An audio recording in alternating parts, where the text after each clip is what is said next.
저희 제주 우리 교단 노회 산하에 제주 성서 신학원이 있습니다. 제가 거기에 교수로 담당하고 있는데 근본학기에 맡았던 과목이 요한계시록이에요. 그래서 요한계시록을 공부하는 가운데 근본에 기회가 닿으면 요한계시록에 나와 있는 7교회에 보내진 편지의 내용을 말씀으로 다뤄야 되겠다, 그렇게 기도하고 생각하고 있었습니다. 그래서 이번에 좀 시간이 흘렀지만은 지나서 이렇게 이번에 요한계시록의 말씀을 다루게 되었습니다.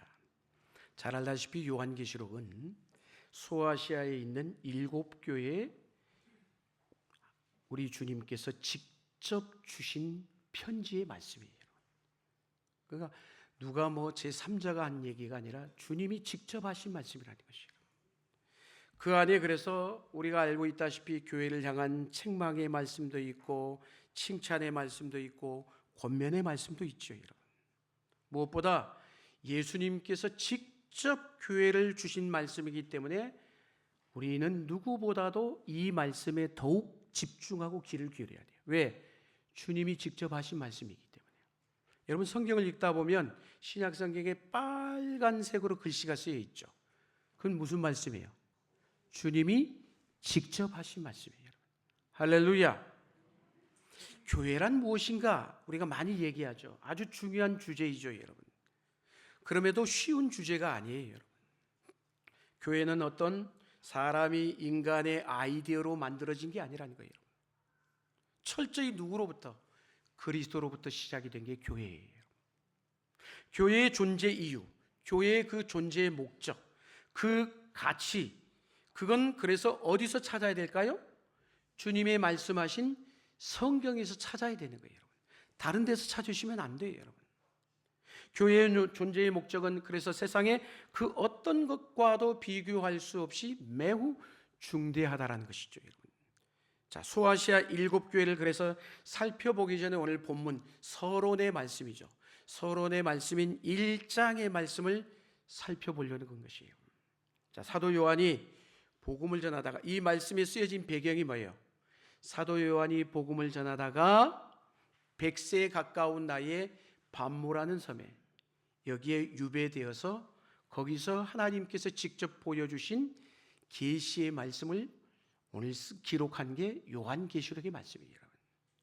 그것으로부터 주님이 직접 요한에게 환상으로 보여주신 것이죠. 그래서 1절, 2절 말씀을 보는데 시작의 말씀이 뭐라고 되어 있어요? 예수 그리스도의 계시라. 누구의 계시라고요? 예수 그리스도의 계시라.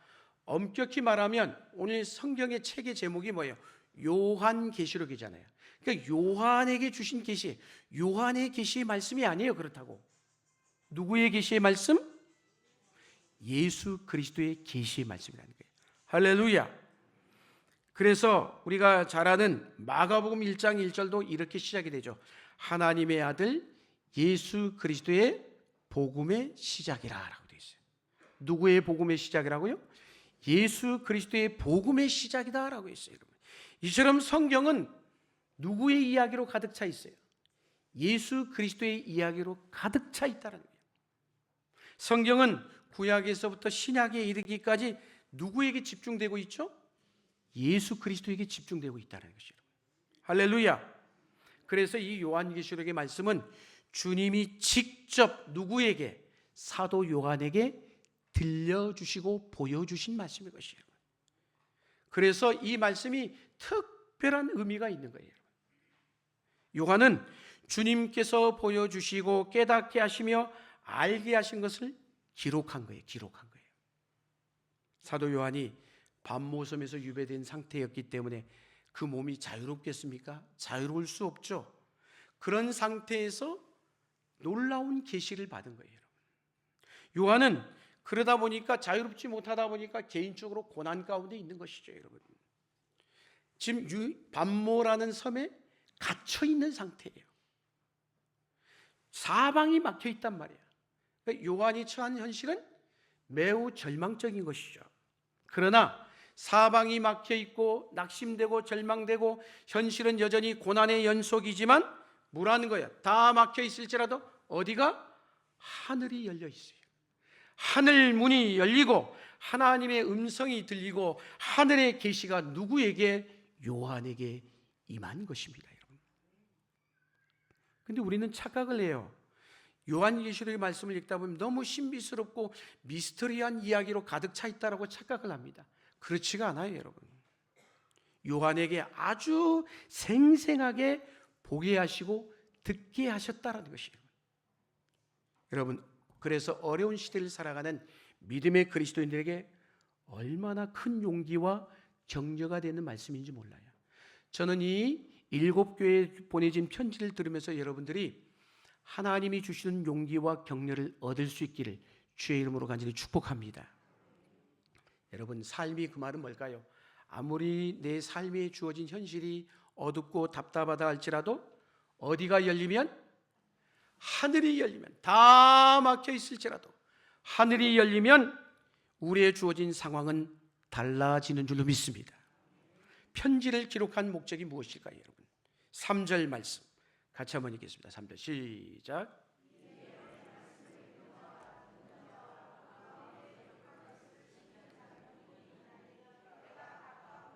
아멘. 우리가 오해하기 쉬운 것 중에 하나가 뭐냐면 요한계시록의 말씀을 읽다 보면 무시무시하잖아요. 마지막 때 얘기로 가득 차 있다 보니까 이야, 두려움을 주는 책이라고 생각해요, 여러분. 근데 그렇지가 않아요. 또 어렵다라고 생각해. 해석이 어려워. 도대체 도통 알 수가 없는 말씀으로 가득 차 있다라고 생각해요. 그러나 사랑하는 여러분, 이 요한계시록의 말씀을 주신 목적은 매우 분명합니다. 뭐라고요? 아까 방금 읽어봤던 말씀. 이 말씀을 읽는 자와 듣는 자와 그 가운데 기록한 것을 지키는 자들은 뭐가 있다? 복이 있다라고 알려주고 있다는 것이에요. 그러니까 계시록을 읽다 보면 경고의 말씀도 들려요. 때로는 책망의 말씀도 우리에게 들려주십니다. 소아시아 7교회를 향한 말씀에 대해서 우리가 읽고 그래서 듣다 보면 때로는 아픔의 말씀이 있어. 뼛속같이 아플 때가 있어요. 여러분, 보약은 답디까 씁디까? 쓰잖아요, 여러분.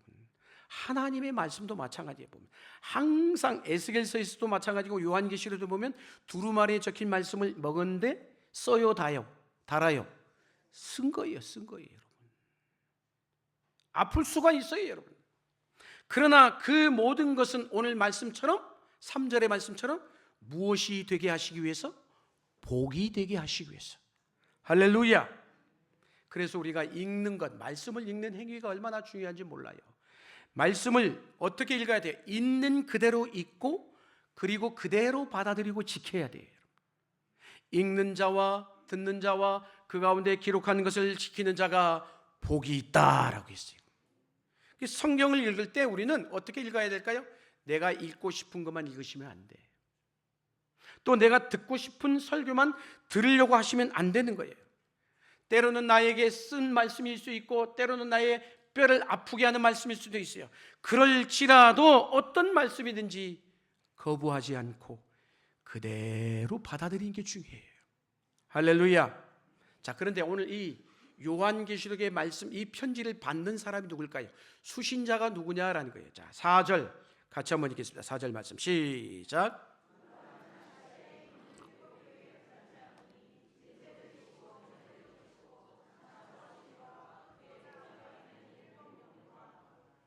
아멘.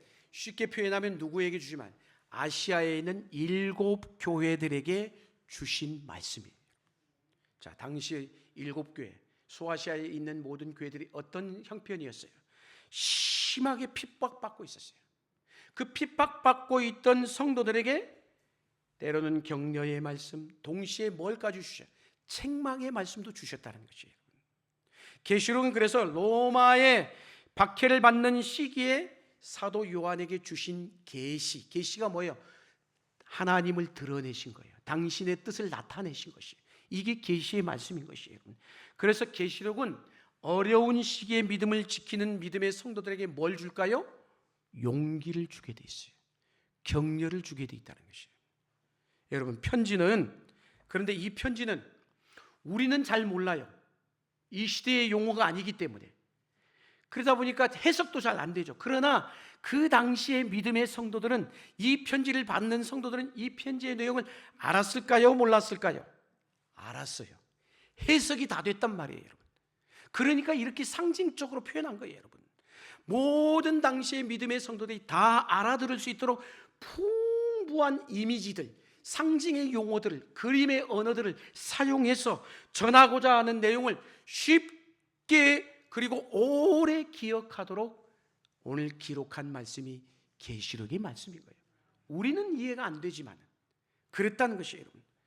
사랑하는 여러분, 우리가 지나온 기독교 역사를 되돌아보면 한결같이 고난을 피할 수가 없었습니다. 기독교 역사 가운데 계속 흘러온 게 뭐예요? 고난이요, 고난. 언제나 그래서 믿음의 길을 걸어갈 때 무엇이 찾아오느냐? 고난이 찾아오게 되는 것이에요. 오늘도 여전히 믿음의 성도로 그리스도인으로 살아가려고 하면 찾아오는 게 있는데 그게 뭐예요? 고난이라는 거예요, 여러분. 신앙생활을 그래서 흔히 우리가 뭐로 표현합니까? 뭐로 묘사해요? 전투, 전쟁으로 묘사할 때가 많죠, 여러분. 매일같이 마귀의 공격이 있어요, 없어요? 있지요. 그 공격 앞에 우리가 또 넘어지잖아요, 여러분. 또 쓰러지잖아요. 매일 시험을 치러야 됩니다. 우리의 현실은 늘 그래서 넘어지고 또 실패합니다. 그처럼 우리는 일상의 삶에서 강하지를 못해요. 연약한 존재라는 것이에요, 여러분. 어떻게 하면 그러면 이 믿음의 길을 끝까지 걸어갈 수 있을까 하는 때로는 의심이 들 때도 있어요. 야, 내가 이렇게 해가지고 이 믿음의 경주를 완주할 수 있을까?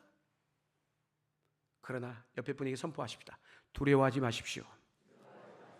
두려워하지 말라는 거예요. 두려워하지 않기를 축복합니다. 왜? 요한계시록의 말씀의 핵심은 왜 두려워하지 말라는 거예요? 그리스도께서 우리에게 승리를 약속하고 있기 때문인 것이에요.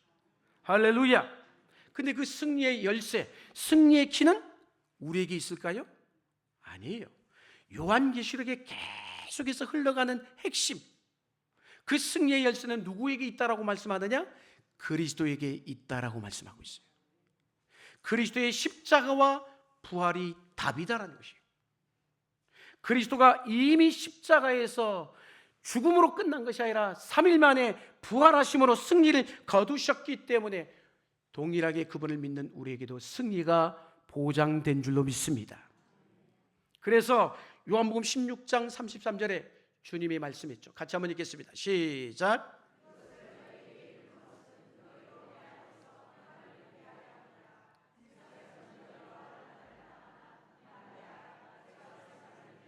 아멘. 이것을 너에게 이르는 것은 지금까지 말씀한 걸 얘기하는 거예요. 이렇게 말씀하는 것은 너희로 내 안에서 뭘 누리게 하려 하심이라? 평안을 누리게 하심이라. 평안을 누리게 하는데 우리의 세상의 현실은 어때요? 환난이 있죠. 환난을 당하나 두려워하지 말라는 거예요. 담대하라는 거예요. 왜? 주님께서 세상을 이기셨기 때문인 것이에요. 자, 본문 4절 5절을 보세요. 중요한 내용들을 드러내 보여주고 계시죠. 요한계시록은 이 4절 8절 안에 성경 전체도 그렇지만은 4절 8절 안에 성부 하나님이 누구이신지, 성자 예수 그리스도가 어떤 분이신지를 이 4절과 8절 안에 알려주고 있어요. 나는 이런 사람이다, 이런 존재다라고 얘기를 하고 있죠. 신학적으로도 매우 중요한 구원론과 종말론이 이 말씀 안에 들어있어요. 왜 그리스도께서 이 세상에 오셨는지, 천국과 지옥은 도대체 무엇인지, 교회가 세상에 세워진 목적은 도대체 뭔지, 인류의 시작과 끝은 어떻게 될 것인지에 대해서 이 메시지가 4절에서 8절 안에 딱 축약되어서 들어있어요. 여러분. 전체적으로 그래서 요한계시록의 초점은 어디에 맞춰져 있을까요? 어린 양 되신 예수 그리스도. 할렐루야. 그래서 우리가 신앙생활을 하면서 가장 중요한 게 뭐냐? 예수 그리스도가 누구인지를 아는 것보다 더 중요한 게 없어요. 그리스도를 알아가는 지식이 풍성하기를 주의 이름으로 축원합니다. 그리스도를 왜 바로 아는 게 중요할까요? 그리스도께서 교회의 주인이시기 때문인 것이에요. 교회는 그리스도에 의해서 운명이 결정되게 돼 있어요. 사람에 의해서 좌지우지되는 게 아니란 말이에요. 교회가 그래서 어떤 곳인가를 알려고 하면 그리스도가 누구인지를 알아야죠. 왜? 그분이 주인이시기 때문에. 자칫하면 교회가요, 인간의 산물 혹은 시대의 산물이 되기 쉬워요. 자칫 잘못하면. 여러분, 역사를 보면, 교회의 역사를 들여다보면 교회 가운데 다양한 공격은 늘 있어 왔어요. 그래서 우리가 이 교회의 본질을 놓쳐버리면 격길로 빠지기가 쉽다는 것이에요. 교회가 시대 속에서 불안한 모습으로 자신을 여러분 모습을 찾지 못하고 흔들릴 때가 많았었습니다. 어떤 때는 연합이라는 미명하에 본질을 희석시키고 혼합 종교다원주의의 유혹에 빠질 때도 있었어요. 한때 종교다원주의가 얼마나 우리나라를 휩쓸고 갔는지 몰라요. 종교 간의 대화, 불교하고도 대화하고, 대화인 거예요, 대화인 거예요. 그러나 여러분, 그건 본질을 희석시키는 거예요. 교회는 본질에 집중해야 되는 것이에요. 시대가 변해도 본질을 붙들고 지키는 게 교회가 될 때에 그 교회는 세상의 소망이 될 수가 있는 것이에요. 여러분, 이 7교회의 중심에는 누가 있을까요? 예수 그리스도가 계셔요. 교회를 교회되게 하신 분은 다름이 아니라 그리스도시라는 것이에요. 믿으시길 축원합니다. 무슨 얘기일까요? 사람이 아무리 수십만 명이 모여 있을지라도 만일에 그곳에 그리스도가 계시지 아니하면 그것은 아무것도 아니에요. 숫자에 불과한 것이에요. 아무리 교회가 위대한 일을 하고 타고난 일을 많이 한다 할지라도 거기에 그리스도가 아니 계시면 그 일은 아무 의미가 없다는 것이에요. 이걸 우리는 명심해야 되는 거예요. 그리스도가 있느냐 없느냐라는 것이에요. 오늘 그리스도께서 교회에 직접 이 메시지를 주셨다는 것은 그런 의미에서 상당한 의미가 있는 거예요. 주님이 직접 주셨다는 것이에요. 편지를 주신 그리스도가 누구입니까? 그분은 완전하신 분이신 줄로 믿습니다. 그분은 신실한 증인이시고 지금도 살아계셔서 온 우주 만물을 통치하시고 다스리시는 분이신 줄로 믿습니다. 죽은 자 가운데서 다시 살아나신 분이시잖아요. 그리고 우리를 여전히 구원의 길로 이끄시고 제사장, 저와 여러분은 너희는 제사장으로 삼으셨다는 거예요. 왕 같은 제사장. 그분이 우리 주님이셔요. 뿐만이 아닙니다. 오늘 성경이 말씀하죠. 그분은 알파와 오메가라, 처음과 나중이라는 거죠. 즉 하나님은 모든 우리의 사역을 초월하여 역사하신 분이라는 거예요. 무슨 얘기일까요? 모두가 다 끝났다고 소나, 그러나 끝이 아니라는 거예요. 하나님에게는. 사랑하는 여러분, 예수 그리스도는 과거의 역사 인물이 아니에요. 여러분, 지금도 살아계시고 인류 역사의 한가운데서 여전히 일하시는 분이신 줄로 믿습니다. 요한은 그래서 성령에 감동된 가운데 하늘로부터 큰 음성을 들었어요. 어떤 음성? 7교회에 대해서 아주 구체적으로 언급하고 있죠. 7교회. 자, 보면 10절 11절 계속해서 읽겠습니다. 시작.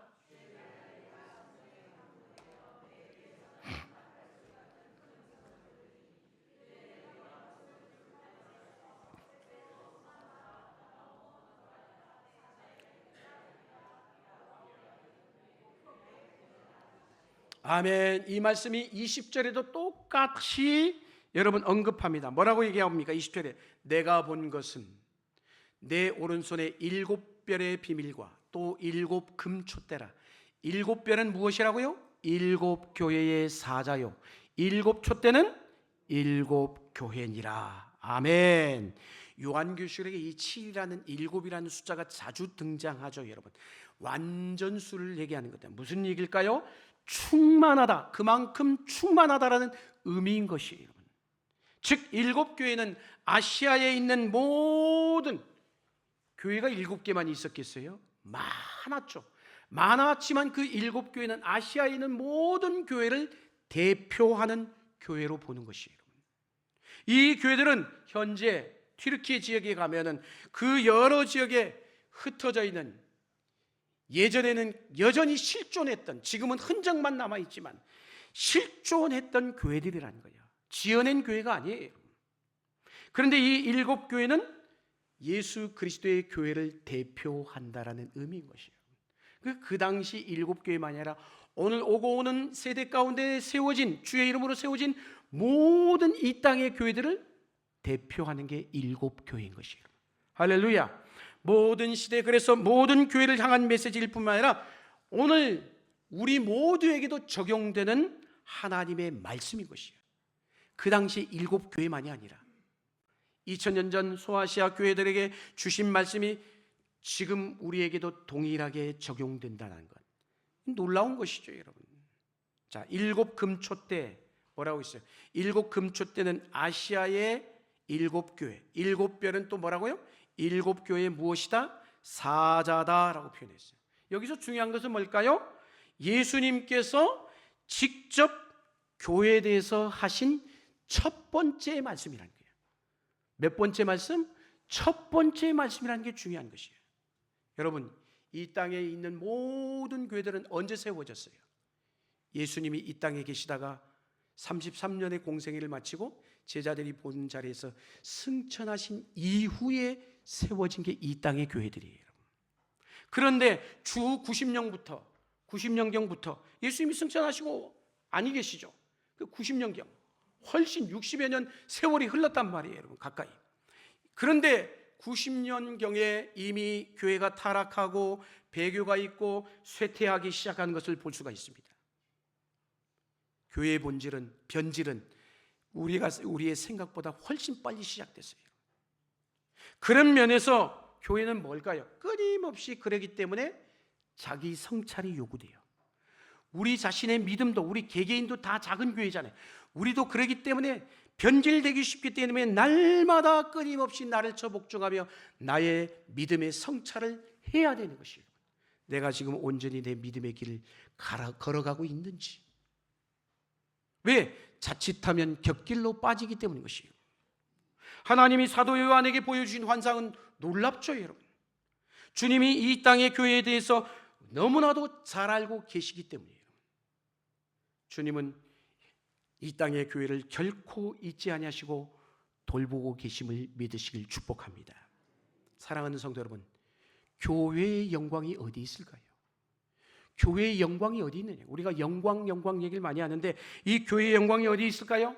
성도의 수가 많다거나 그 교회에 훌륭하고 탁월한 지도자가 나오는 것과 죄송하지만 전혀 상관이 없습니다. 교회의 영광은 다른 게 아니라 그리스도께서 그 교회를 붙드실 때 드러나고 나타나는 것이에요. 저는 우리 교회가 주님이 붙드시는 교회가 되기를 주의 이름으로 축복합니다. 그리스도가 함께하는 교회는 찬란하게 세상에 빛으로 드러나게 돼 있어요. 교회의 존재감은 그리스도를 통하여 드러난다는 것이에요. 교회는 그리스도로 인하여 영광스러워지는 것이에요. 사람으로 인하여 영광스러워지는 게 아니에요. 그리스도로 인하여. 그리스도 외에 다른 것을 덧붙여서 영광스럽게, 그래서 우리는 애쓸 필요가 없어요, 여러분. 그리스도의 영광으로 충분하기 때문인 것입니다. 사랑하는 여러분, 그리스도는 언제나 교회와 함께 하십니다. 우리 믿음의 성도의 삶도 똑같아요, 여러분. 그리스도와 우리 믿음의 성도는 뗄래야 뗄 수 없는 불가분리의 관계인 것이에요.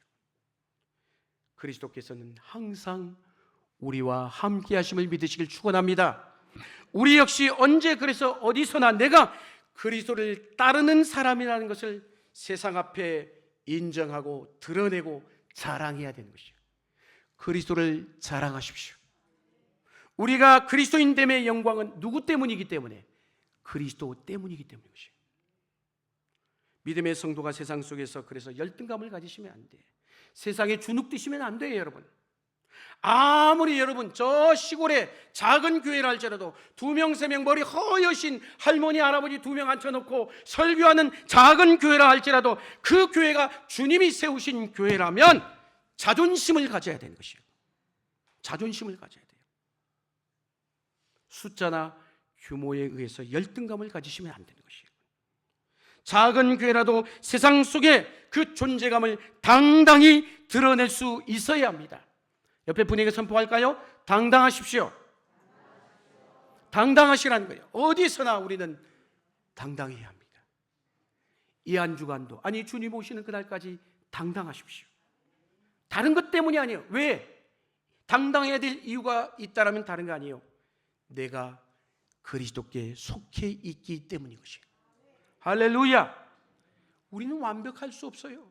늘 실수하고 넘어지고 또 우리가 여전히 하나님 앞에 허물이 많은 사람, 연약한 존재예요.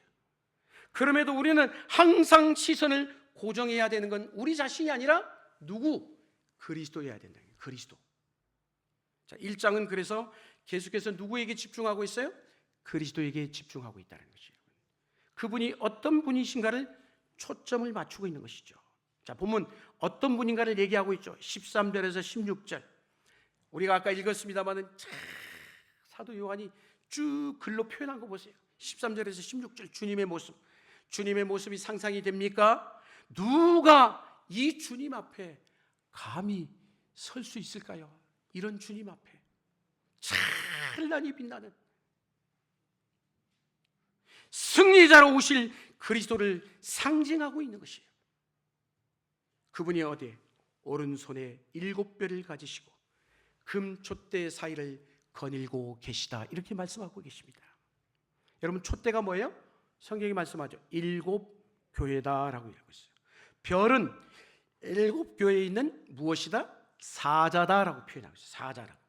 여기 사자라는 말은 으르렁대는 동물 라이온이 아니에요. 뭘까요?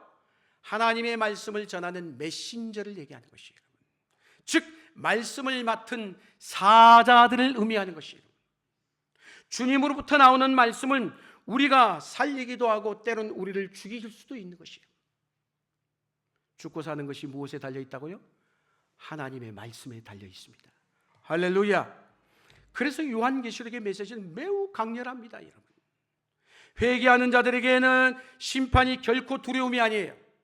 우리가 하나님 앞에 회개하기만 하면 심판은 두려움이 아니라 영광인 줄로 믿습니다. 그러나 반대로 거꾸로 그렇지 않은 사람은 심판이 어떨까요? 당연히 재앙을 가져다주는 두려운 일이 될 수밖에 없는 거예요.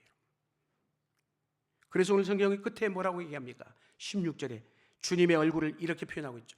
해가 힘있게 비치는 것 같더라라고 있어요. 해가 힘있게 비치는 것 같더라. 요한은 얼마나 해가 힘있게 비치는 것 같았던지 주님의 얼굴을 보자마자 죽은 자 같이 쓰러졌어요. 자, 17절 말씀 안 읽었습니다만 읽어보겠습니다. 시작.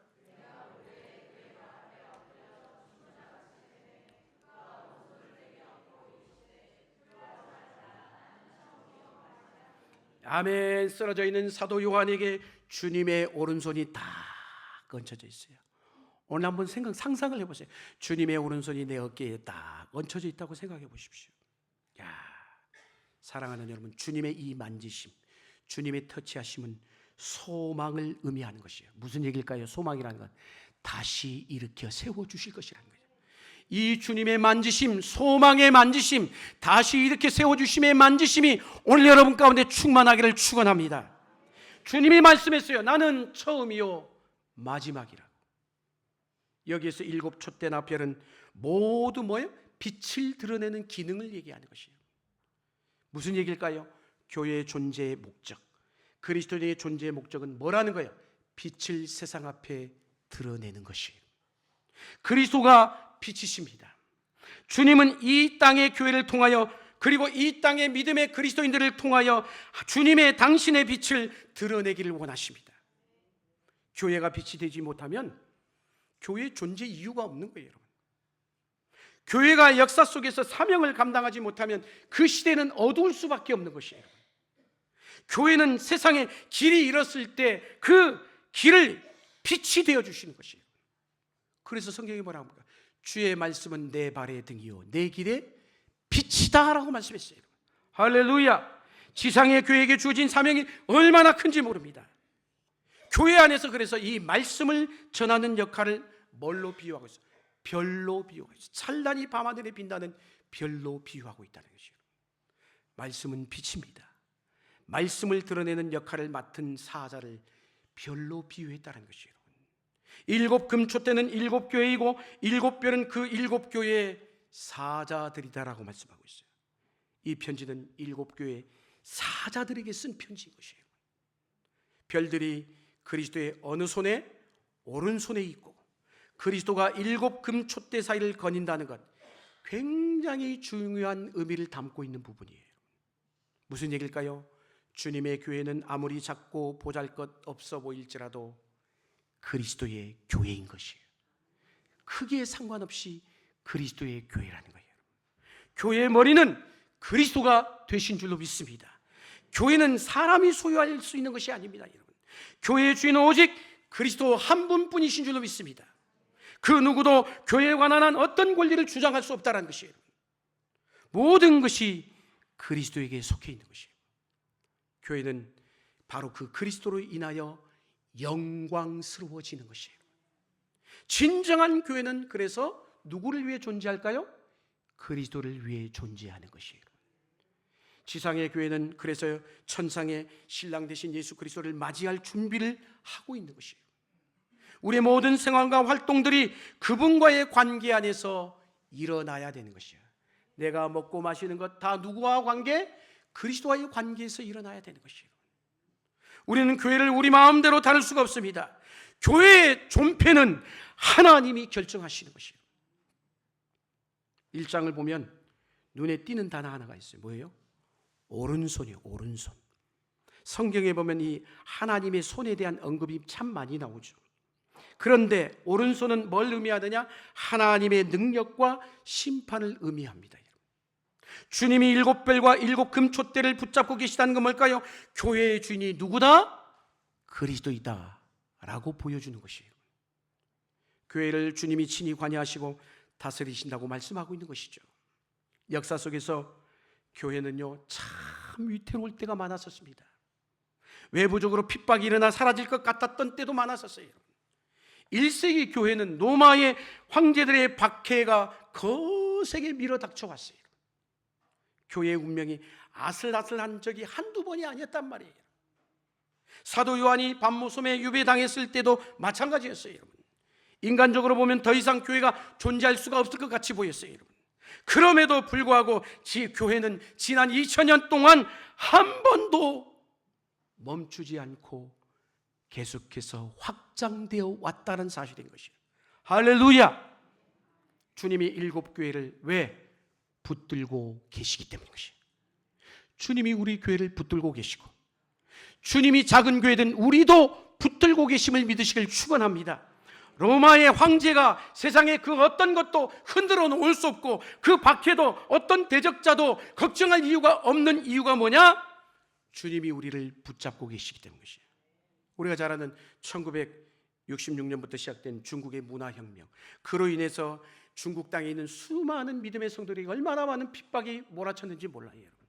외적으로 볼 때는 중국의 교회가 끝난 것처럼 보였어요. 그러나 중국 공산당이 그 교회를 없앨 수 있다고 생각했지만은 그건 큰 착각이었어요. 핍박기를 통과하면서 교회는 오히려 더 폭발적으로 증가했던 것을 우리는 알고 있습니다. 사랑하는 여러분, 오히려 도리어 교회는요 내부적으로 평안할 때 위험해요. 교회 외부의 힘이 교회를 무너뜨릴 수 없는 이유가 있다면 다른 게 아니에요, 여러분. 교회를 붙들고 계신 분이 누구이시기 때문에? 주님이시기 때문인 것이에요. 우리가 교회를 열심히 다니는 것 같지만 교회를 지키고 교회를 운행하시는 분은 주님이십니다. 오른손으로 7별을 붙잡고 계시다는 것은 하나님의 말씀의 사역자들, 말씀의 종들을 붙들고 계시다라는 것이에요. 죄송하지만 그래서 저를 위해서 기도를 많이 해주세요. 주님이 붙드는 종이 되라고. 여러분, 그래서 고린도서 1장 21절에 이런 말씀이 있어요. 한번 읽겠습니다. 시작.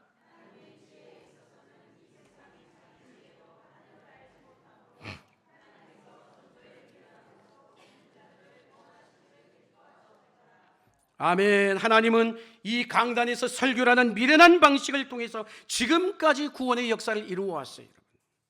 오늘같이 얼마나 미디어가 발달한 이 시대 가운데 흥미로운 영상물들이 하루가 멀다 하고 쏟아지는 이 시대 가운데 여전히 미련하게 보이는 이 설교의 방식을 통해서 여전히 하나님의 구원의 역사는 이루어가고 있다는 것이에요.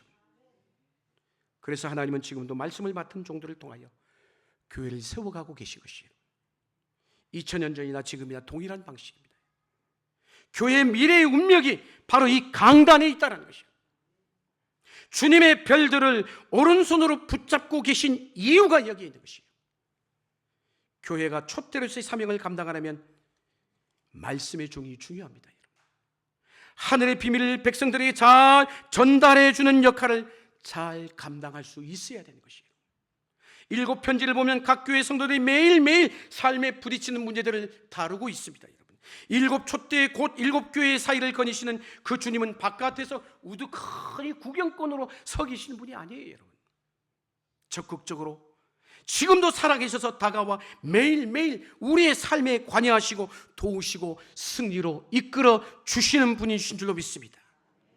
당연히 요한이 처한 상황은 절망이었고 암울하고 어두웠어요.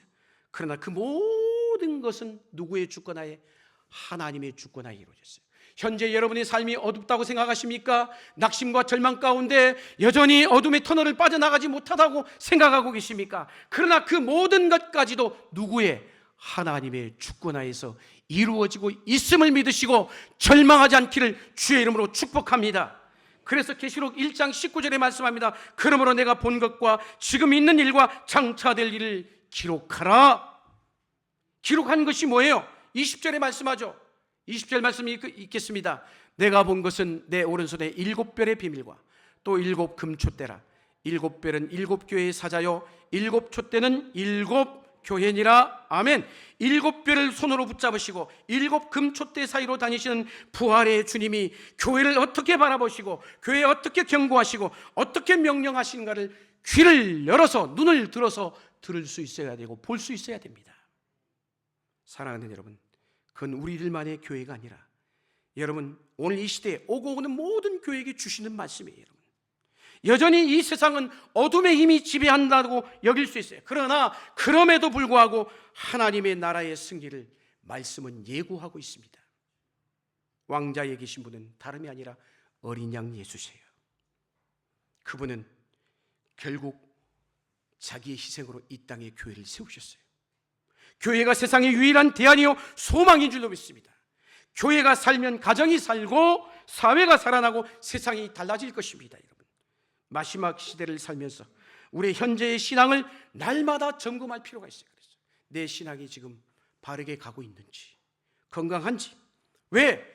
언젠가는 우리가 주님 앞에 서야 될 날이 오기 때문에 그렇습니다. 여러분, 하늘이 열리고 우리의 영안이 열려 하늘의 비밀을 깨닫는 은혜가 있기를 바랍니다. 요한계시록의 7 교회를 살펴보는 가운데 이 시대에 우리의 신앙을 민감하게 살펴보시고 험난한 믿음의 길에서 끝까지 완주하고 승리하는 신앙의 완주자들이 다 되실 수 있기를 주의 이름으로 간절히 축원합니다. 기도하시겠습니다.